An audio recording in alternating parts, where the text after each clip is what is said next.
देखने चल रहा है। हेलो प्लीज वेलकम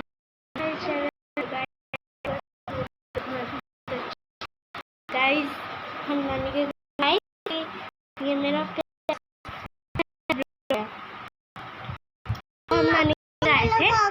मेरी बहन, ये मम्मी मेरी नानी मंदिर बना है तो डेकोरेट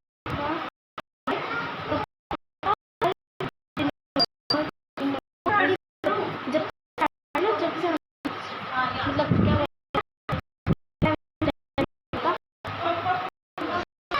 तो इस दानिया